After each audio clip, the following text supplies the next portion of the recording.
Mr. Commissioner, I'm going to move to asking some questions about something we touched on only in passing, coming out of a question you had, which is to say the question of relationships and dealings between DFO, and for that matter Environment Canada, and the province of British Columbia on fish habitat enforcement issues and work. And perhaps I should ask at the outset, Ms. Bombardier, is there, to your knowledge, an Environment Canada province type of a working protocol or MOU?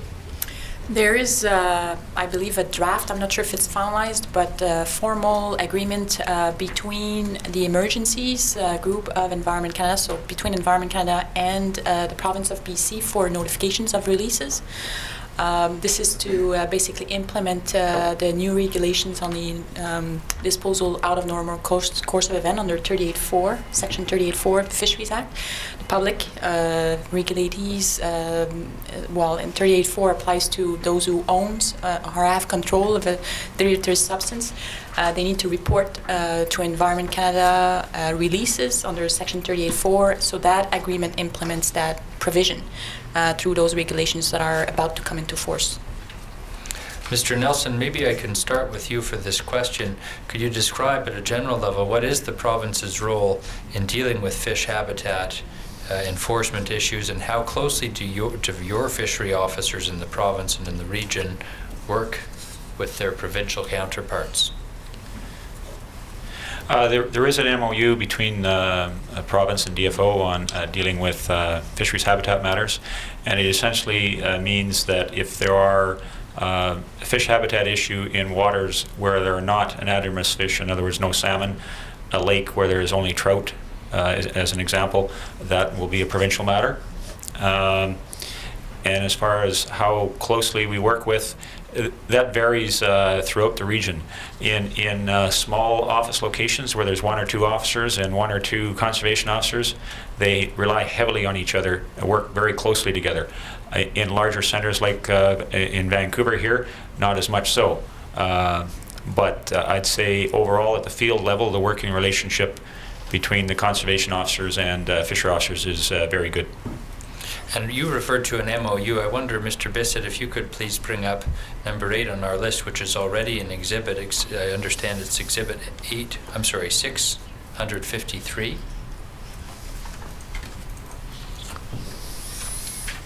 And is that, when you refer to an MOU between Canada and BC, is that what you're referring to? Yes.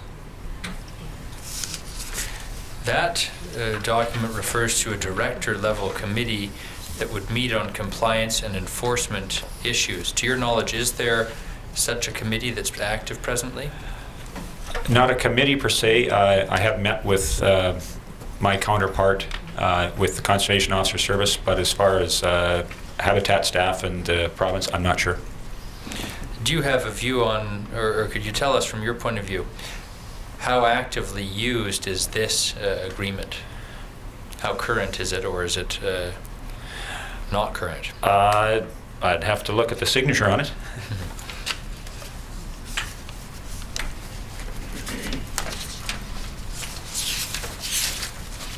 If I recall, this is we have to scratch our political memories to do this. It has Herb Dollywell's signature. It's a while. I don't think it has a date on it. Yeah, it's a while ago. Mr. Tyzik's advising around 2000. Mr. Grant has a note of July 2000, so I don't know if that does that seem inaccurate? That sounds about right for those signatures, yes. Quite apart, so it's 11 years old. Yes. That's perhaps the easy part to that. Yeah. But is this something that, to your mind, is active? Is it? Let me ask you a different question. How often do you look to this document, check that you're working under it, or rely on it in your work? I don't look at the document very often. I don't think that many officers do. They know what the relationship is. They're taught that when they're trained, and they make it work at the field level. And that's really the other part to the question, is apart from the document, could you please describe to us at the field level, at the practical level, working relationships, arrangements between federal and provincial fisheries and conservation officers respectively? Yeah, again, if there is relating to fisheries habitat, if we get a call or complaint about a habitat issue and it's clearly a provincial matter, our officers will contact them and relay it to them. On occasion, if it's something imminent and needs to be responded right away, our officers have, and their officers will do the initial response, gather immediate information, evidence, and then turn it over to the other agency. And I'll go to one other document to continue in this vein, and then I'll ask the other, after I've asked these questions of Mr. Nelson, I'll turn to the other panel members. Number 9 on our list of documents is an MOU on mutual assistance between the BC Conservation Officer Service and the DFO C&P Pacific region. Is that correct, Mr. Nelson? That's correct. And the example I just described is probably more relevant to this particular document here. If I could ask this be marked as the next exhibit, please. Exhibit 692.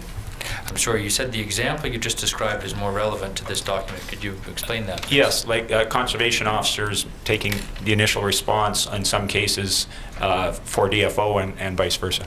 All right.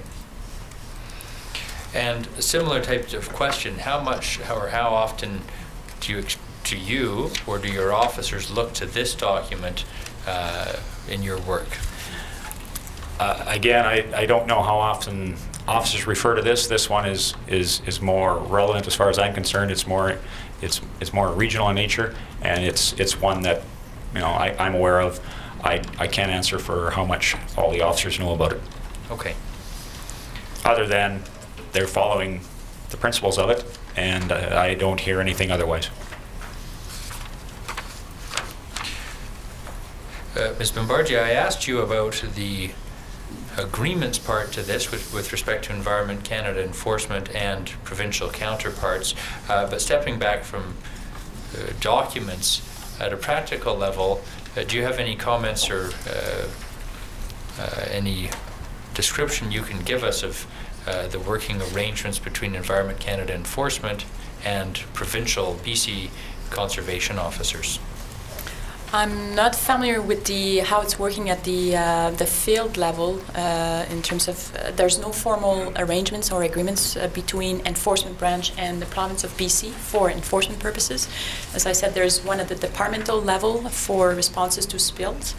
But my understanding is that when there's an incident, we get the information from the province, and if we suspect that the province may have jurisdiction, we will ask them what their intentions are. They may have issued licenses to the regulated facility, in which case they would likely take the lead if it's a violation of the license, and we would stand by and we could intervene if we see that nothing's been done in terms of pollution prevention. We could take the lead under 36.3, but it's all case by case, and it's in discussion with the province and other partners. I'd like to turn to some questions that aim to provide the Commissioner and all of us with some understanding at a practical level of the sorts of things we're talking about. We've been talking about sections 35 and 36 and the HAD and the pollution sorts of occurrences. I wonder if we could try and put that in more practical concerns. And so these are questions where I'd invite you to give us examples and details, and in particular any that tie to Fraser River sockeye habitat. Mr. Nelson, if I could start with you, and let me also try and maybe I'll put something on the screen through Mr. Bissett on the PPR number 9, page 31. I noticed, having worked with different junior counsel, that Ms. Grant's pagination works very well for these purposes. When Mr. Bissett hits 31, it goes to 31, so that's helpful. Page 31 at the top, there's a graph that lists off different descriptions of types of occurrences, Mr. Nelson, is that correct? That's correct. And whether you do so using this or not, I leave to your discretion, but I'd ask you to please describe to us the common occurrences under either Section 35 or Section 36, in particular those that have an impact on Fraser sockeye habitat. Well, I guess all of them could and would have impact on Fraser River habitat if these occurrences or violations happened within the Fraser watershed. And it represents what I would have said is that most, or the bulk of violations or occurrences that are reported to us relate to smaller activity, like a property owner along a stream. Everybody likes to live by a stream and have access to the stream, and will tend to destroy the riparian vegetation along those shores to make their waterfront property more appealing to them. So those are this matches nearly 300 of these 700 incidents here are related to rural urban development. So that makes sense. Each of those are on their own aren't that large, but you add them all together and you have a very big cumulative effect. The next one, it talks about industrial, commercial. That could be related things like it could be pulp mills, could be any number of things that fall into that category. Forestry is quite low on this one, and I think that's reflective of. Sorry, when is this information from again? Well, and if we go up to one page before, you'll see how this is introduced at paragraph 72. I'll read it. For the 2009-10 fiscal year, fishery habitat occurrences entered by C&P field staff in the Pacific region were as follows. Yeah, so that does match with, if you had 5-10 years ago, the forestry numbers might have been higher. Road development is any linear development is quite significant, has quite significant impacts on fish. Now, the linear development is probably spread throughout all of these various categories. So, oil and gas development, for example, it's a lot of road building. And same with mining is more centralized, but all of them require road access. And indeed, I wonder if, to some extent, the number of occurrences is only one barometer, that there may be something of significant impact. It may be a single occurrence, but a big one. Yes. So maybe moving away from simply looking at the last column and the number of occurrences, could you give us your sense of important, not simply most common, but most significant habitat occurrences from an enforcement perspective?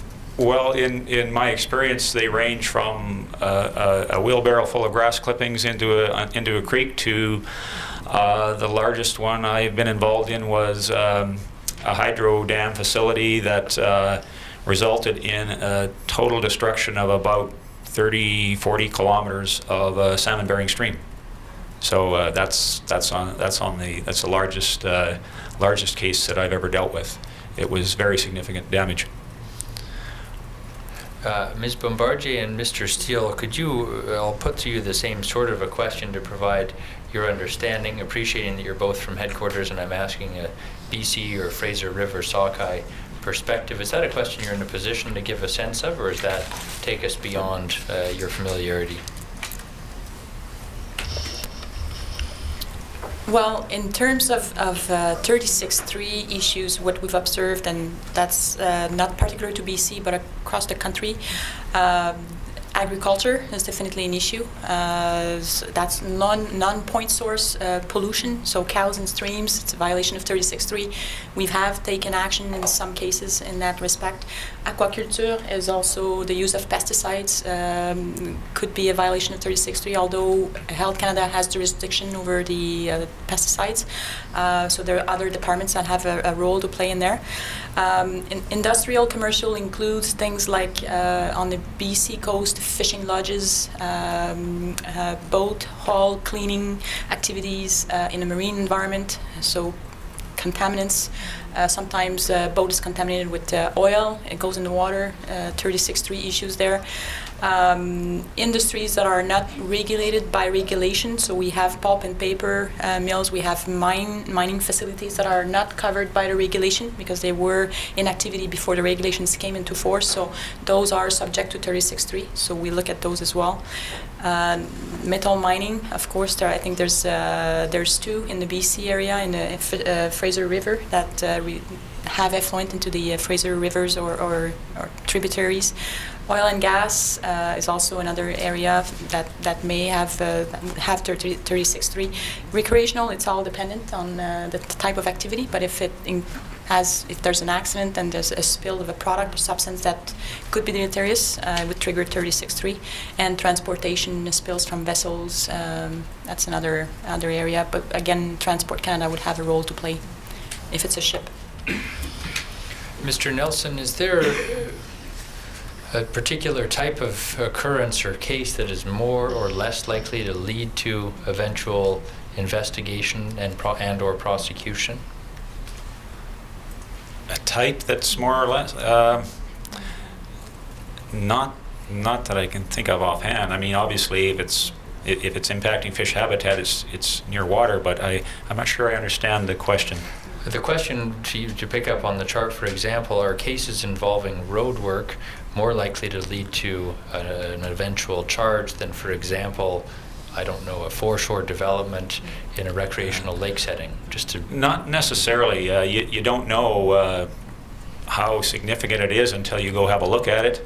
A very small, a seemingly small area could have a significant impact. If somebody's in a creek with a cat and there's salmon spawning there, that's very significant to somebody in a creek beyond any upstream, beyond any fish-bearing waters. You don't know until you really have a good close look at it. How many cases do go to prosecution in this region? How common is that? The numbers that actually go to prosecution is not that great. I don't have the numbers in front of me, but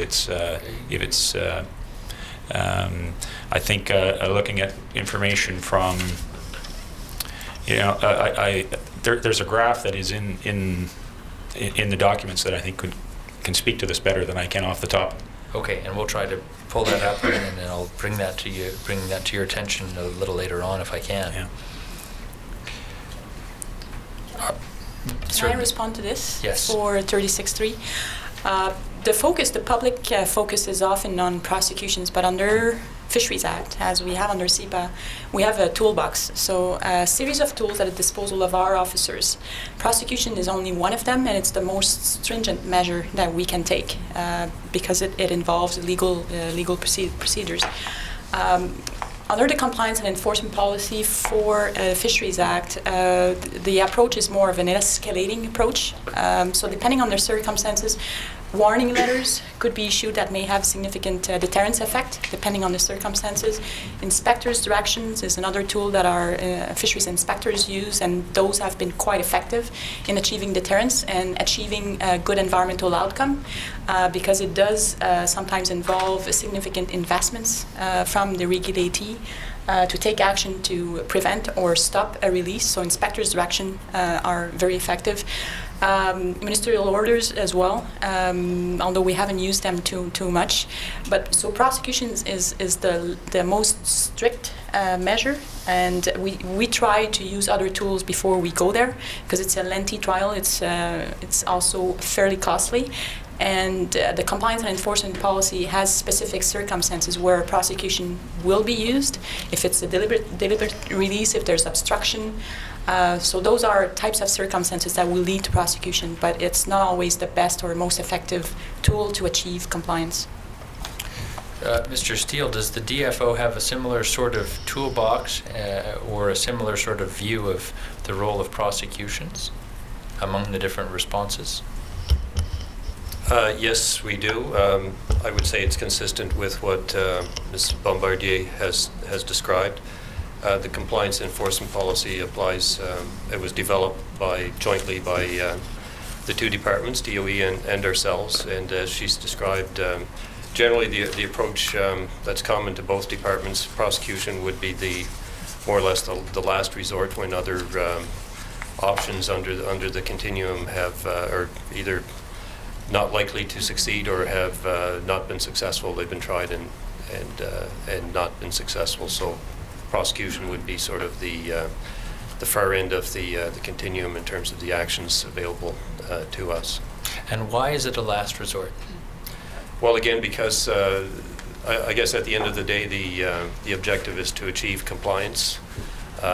in the most effective way possible. And in a lot of cases, there are other options, less costly, less time-consuming, of achieving compliance short of actually laying a charge and bringing a case to court. So if those options are feasible, then I think it's everyone's preference that they would be used.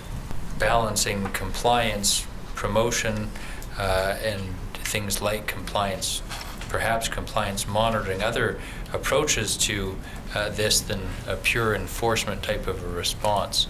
And could you comment on how C&P and perhaps more broadly the department tries to strike a balance between the two or approach this issue?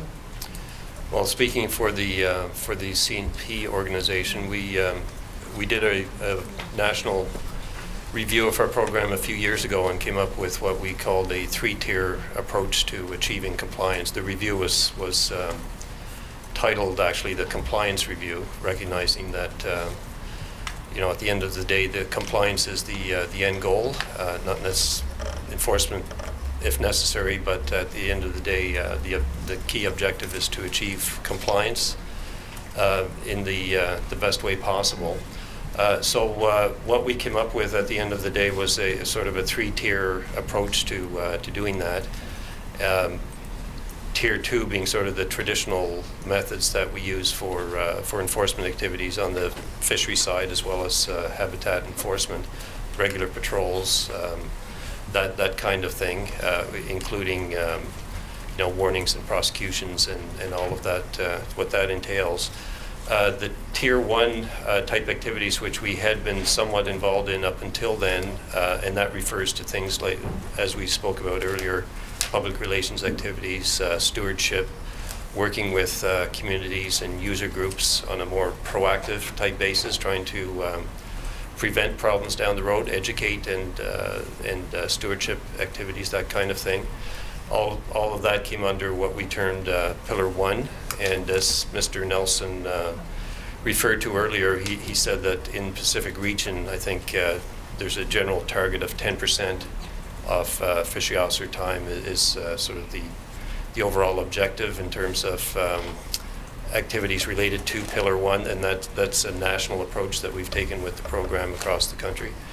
I'm not sure that we're exactly at 10% everywhere, but there's been a definite increase, I'd say, over the last 5 to 6 years in terms of effort devoted towards those general Pillar 1 type activities to promote and achieve in compliance in ways other than laying charges and bringing cases to court. Pillar 3, not related so much to the habitat files, but more on the fisheries enforcement end of things. Pillar 3 refers to major case investigations, intelligence gathering. The intelligence gathering, I guess, could have some application to the habitat world, but more strictly applied in the fisheries enforcement realm. So we've made an effort to shift our focus into those 2 new pillars of activity, 1 and 3, and away from the more traditional approaches to enforcement. Ms. Bombardier, how does the enforcement branch of Environment Canada try and strike a balance or address this question of proactive and reactive types of approaches? You mean in terms of how we work with compliance promotion partners? Yes. Compliance promotion, as I was indicating before, is part of the environmental stewardship branch, so it does not report to the same ADM as enforcement. It's separate, but we do work very closely together. It is a very effective tool in terms of achieving compliance. As was mentioned earlier, educating regulators of their responsibilities is a key step in terms of achieving compliance. So we try to align our activities, especially in new sectors when there's a new regulation coming. We let compliance promotion do their activities and inform, educate the regulated community of their responsibilities, and then we go and monitor a particular sector where we think that there may be significant non-compliance. So we work closely with compliance promotion, and we try to align our activities so that they go first, they educate, and they have information sessions, and then we go and monitor compliance after that. Mr. Nelson, our fisheries officers, of course, don't only work on habitat. Indeed, they may not mainly work on habitat as opposed to other Fisheries Act types of cases. Could you please help us understand, are habitat cases distinguishable or special as contrasted with other fisheries cases? Well, they generally are more complicated than the average violation, fisheries violation. There's involves a whole lot of more expertise. You have to have habitat staff that can, first of all, deem that it is fish habitat. There's much more requirements. It's not something you would give to a brand new officer and expect them to proceed through with it. They're very time consuming, very lengthy, and so we generally have our more experienced officers deal with them. Are there challenges in terms of the identity of the malfeasor?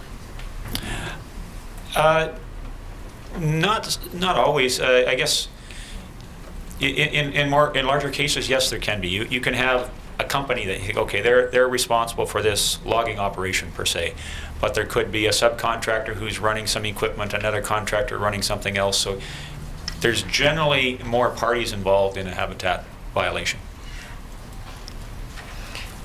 With respect to at a practical level, the officers doing this work, do they have the specialization to do habitat work? Or do they acquire, those who don't, you suggested, I think, that more junior officers may not have experience or expertise. Can they acquire that? They can acquire that. We don't have specialized habitat officers. We did for a short period at one time, and but generally there are officers throughout the region who have a high degree of aptitude and interest in dealing with habitat cases. So we have a number of officers throughout the region, although they aren't quote-unquote habitat specialists. They are more adept at handling a habitat violation because they are so complex often. One criticism that is sometimes made of fisheries officers is they may have a disinclination to become involved in a fish habitat case because it's difficult, because of the things you've suggested. It's difficult, it's complex.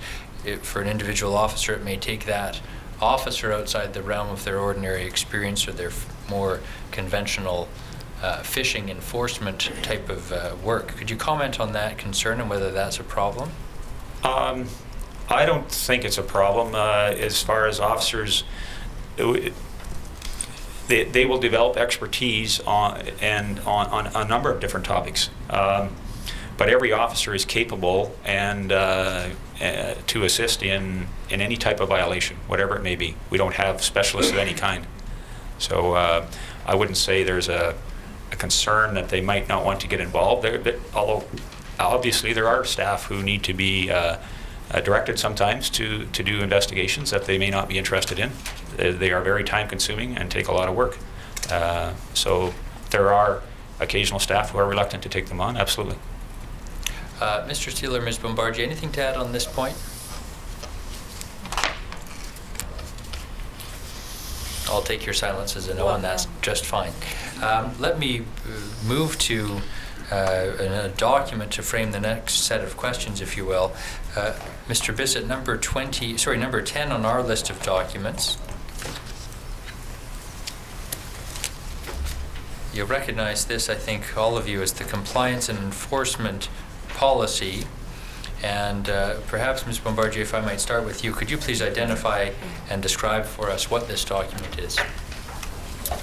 This policy document is the document that guides the work of our fisheries officer, our enforcement officers in the field.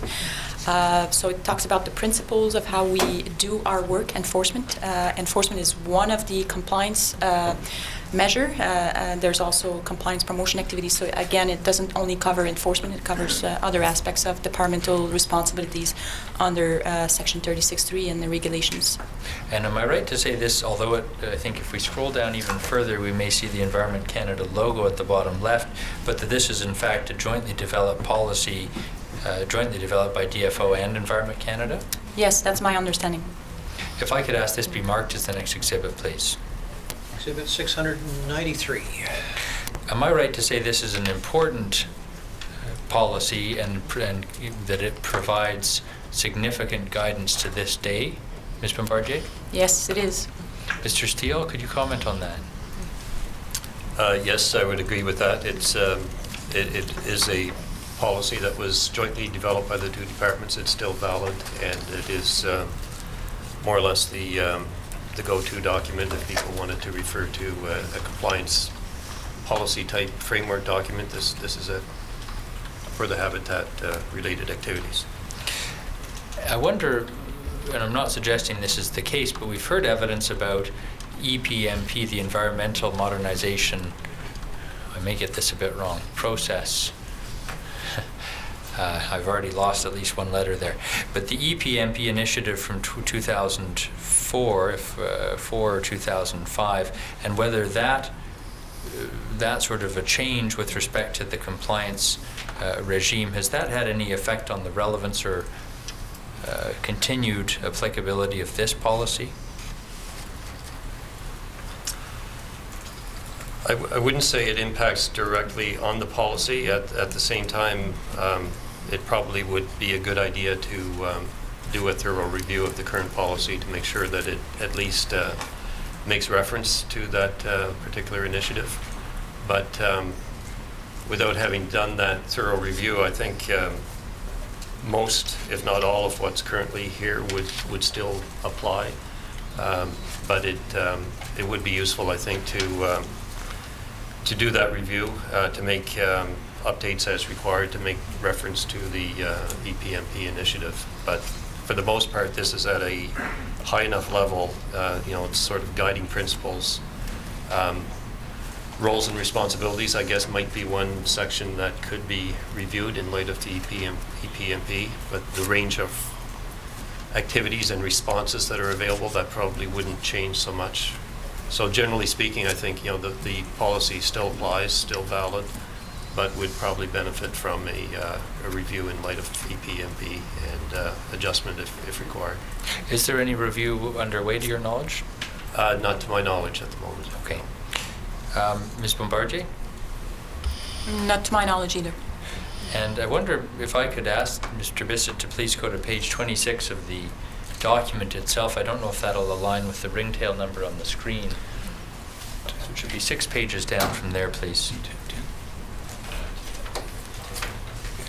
You'll see, and Ms. Bombardier, I'll ask this of you, using Section 42 of the Fisheries Act, and the government launching a civil suit in order to recover costs that would arise from an unauthorized deposit.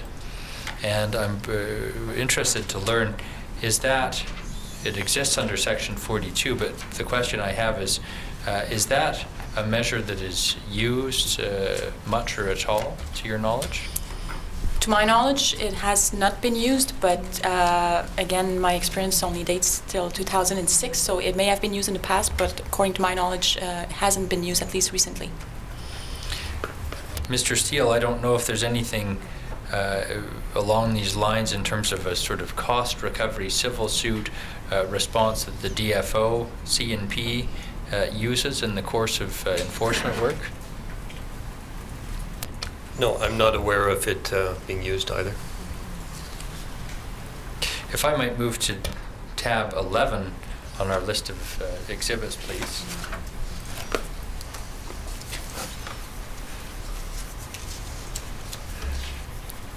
And this document that you see before you, it begins with a table of contents.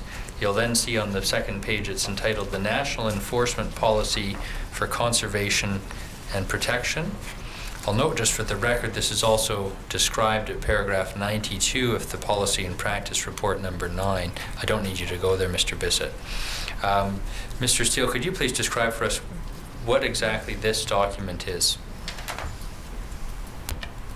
This is a draft national policy document that's currently under development. We have a draft that you'll see as the exhibit here. It's the intent of it was to provide a similar framework piece to what we just talked about in the realm of the habitat program. This draft, once approved, would apply to the conservation protection program generally at the national level, which would include, of course, the habitat activities as enforcement we do under other legislation, SARA, the fishery, all of the fisheries enforcement work we do in commercial, recreational fisheries, etc. So it's following the same sort of model as the compliance policy document, but applying on a wider basis to all of the full range of activities that we're engaged in.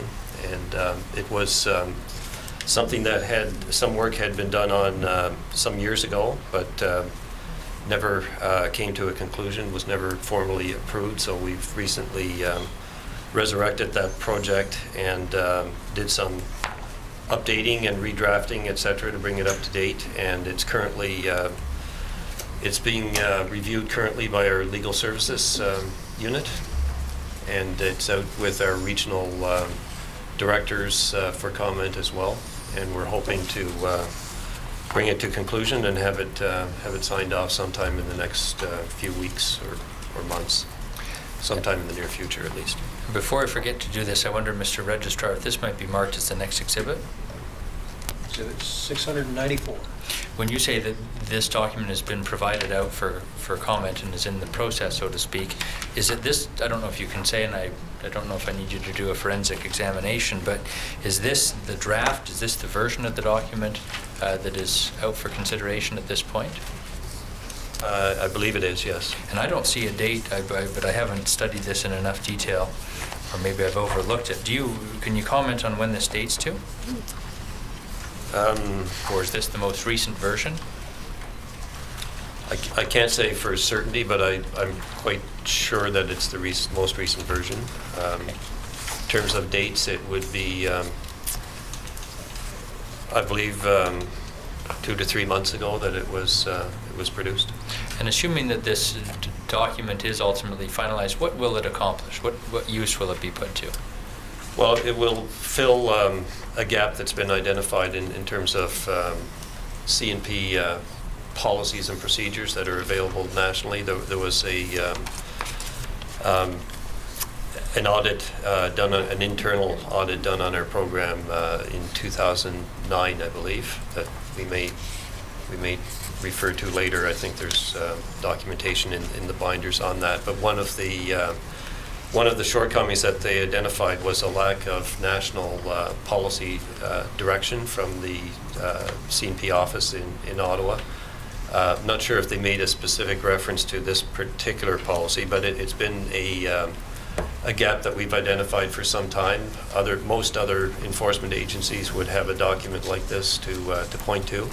It provides, a general framework. It's not something that people are going to refer to on a day-to-day basis, as Mr. Nelson explained, but it's particularly valuable, I think, for new recruits and also for others outside the organization who will be able to basically see what the program is all about, what sort of powers and authorities fishery officers have, and what sort of options they have at their disposal in order to deal with violation-type situations. I don't know if that's a handy shortcut to having some understanding of what those possible responses are, but we see there under detecting violations, inspections, search, seizure, responses to alleged violations, officer discretion,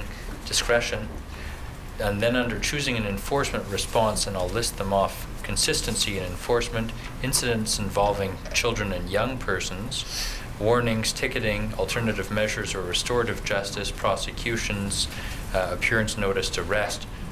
Those are some of the responses and issues that officers need to be aware of and can consider. Yes, that's right. They're described in very general terms here. Of course, their training would provide much greater level of detail, but yes, that's the intent. If I might please go to number 12 on the exhibit list. This is also exhibit 657.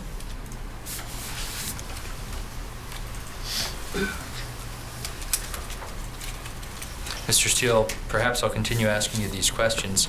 This is the National Habitat Compliance Protocol between HMP, the Habitat Management Program, and C&P. My question is, this is already in evidence, what impact, if any, will this protocol, which I understand dates to December of 2010, have on enforcement roles?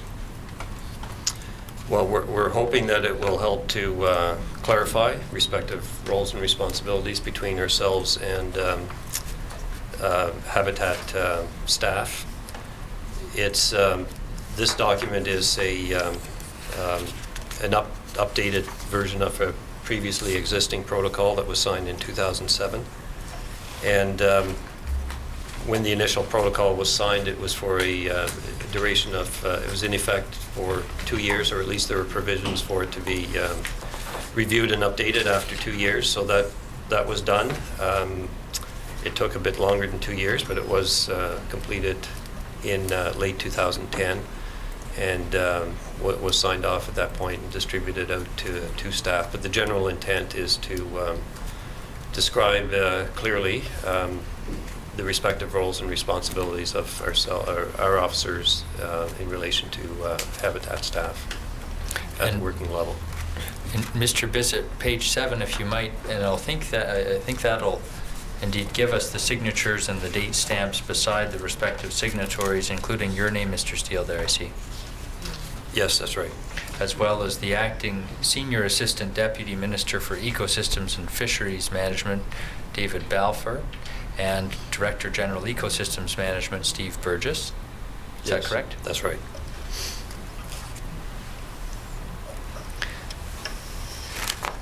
Mr. Nelson, do you have any comments on the impact this protocol will have on enforcement work and enforcement roles?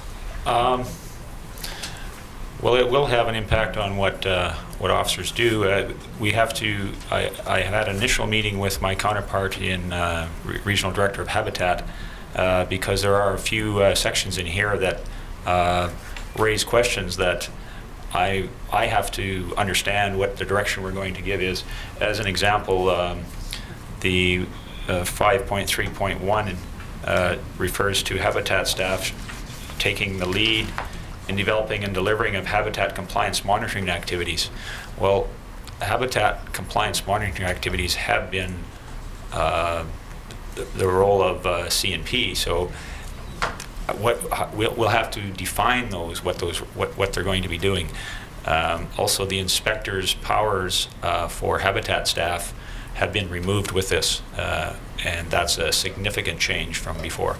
So there's a number of things that we have to determine how we're going to handle them. Let me try and separate out the two and deal with those each seriatim. Firstly, you refer to paragraph 5.3.1 that HMP will lead in development and delivery of habitat compliance monitoring activities and expressed a concern there. Mr. Steele, could you comment on that, or do you have a response to that?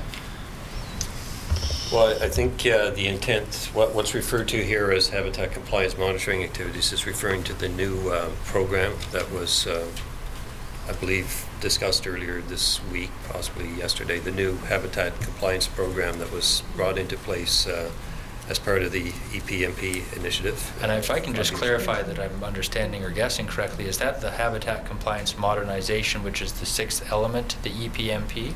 That's correct, yes. All right. Yes. So what's referred to here is basically the activities under that program, as I understand it, at the regional level, which would be led by the Habitat program in the region.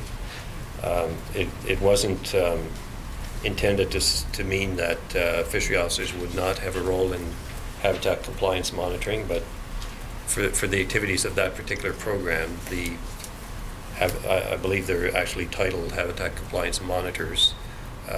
Then the lead role for that delivery of that program within the region rests with Habitat Management. So that's what was intended, I believe, with that section 5.3.1. Is that, to your eye, a change then in the work that CMP officers would do? I would not see it as a change, no. That monitoring program has been in place for some time, although I understand it's only recently that it's completely up and running. But it's something that was initiated, I think, in or at least announced initially 2005 and 6, and has taken some time to roll itself out, but it's not a new concept, I don't think. Mr. Nelson, the second point that you raised when I asked you about this document had to do with the designations as fisheries officer. Is that, or sorry, the inspector power, is that correct? That's correct. And I take it, just to provide some context, but I'd welcome you to correct me, I may not have this quite right, that there are different categories or different types of designations, including first fisheries officers, secondly fishery inspectors, and thirdly fishery guardians. That's correct. And some of that's described in the policy and practice report. I take it you're referring to the question of who will have inspector designation?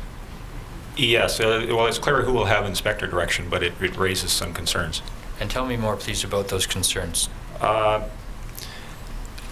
to this, Habitat staff, again, I'll use examples, it's usually the easiest to describe. A Habitat staff member would go out and say they encounter what appears to be a violation, somebody operating a bulldozer in a creek. As an inspector, Habitat inspector, they could order that work to stop. By removing the inspector powers from them, they can no longer perform that duty. They would have to call on a fishery officer, and in some cases could be hours away, may not be able to even contact the officer, and in the meantime that potential violation could continue. So it's a significant change from my point of view. I have spoken internally about that, but in the end, this is what we have to deal with. So we have to now make inspector directions will be only done by fishery officers with the new policy. Mr. Steele, could you comment on that? I would agree with what Mr. Nelson has said in describing the change. That's probably the well, there are a couple, but this is probably the key change from the 2007 version of the protocol to this version. And there are a few reasons why it came about that way. Primarily, the Habitat Management Program had concerns about health and safety issues for their staff. It was also highlighted in a couple of audit reports that were done. One was an internal audit report done on the Habitat Enforcement Program in, trying to remember the year now, I'm not quite sure. That's not the 2009 one, that's an earlier audit? I believe an earlier one. Okay. 2009 was the audit of the CNP program specifically, Right. but there was a separate audit on the Habitat program. One of the issues that was raised there, and also in a later audit by the Auditor General's Office, the CESD, Commissioner for Environment and Sustainable Development, both commented on the need for clear roles and responsibilities, clear distinctions between enforcement-related activities versus more compliance-related activities.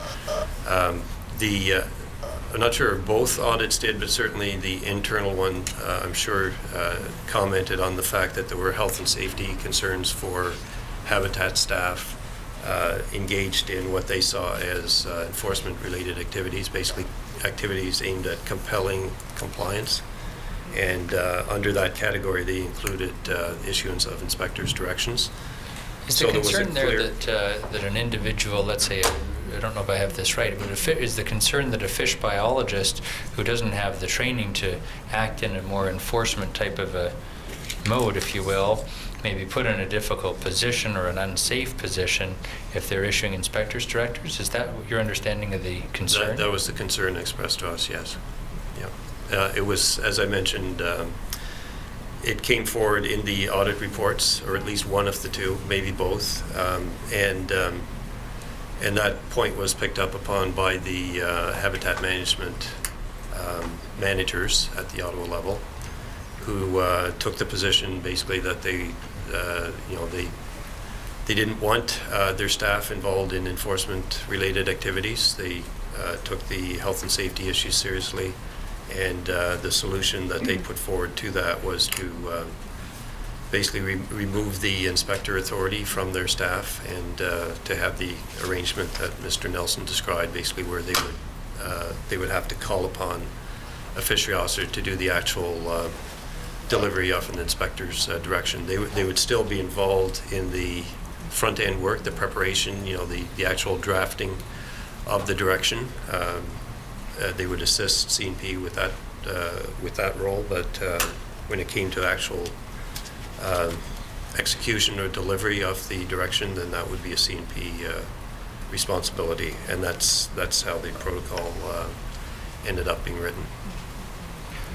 Mr. Commissioner, we're basically at the lunch point, and I don't know if, just to close off this point, if I might canvass whether Ms. Bombardier or Mr. Nelson has any further comment on this topic.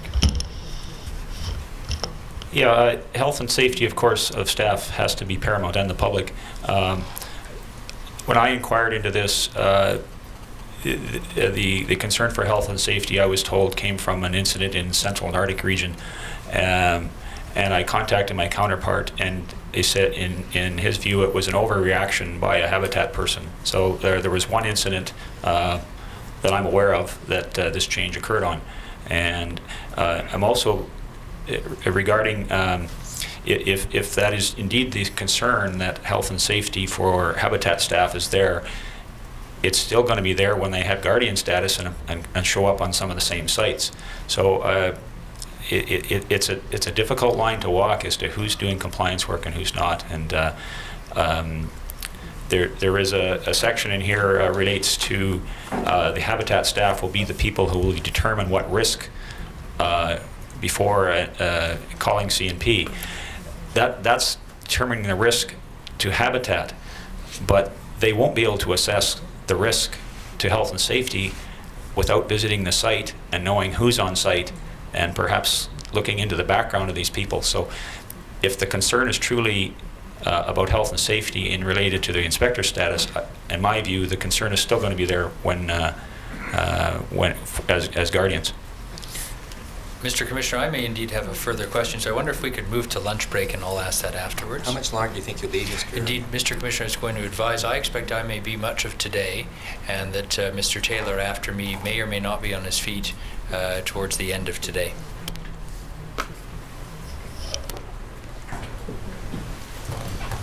Hearing is now adjourned until 2 p.m.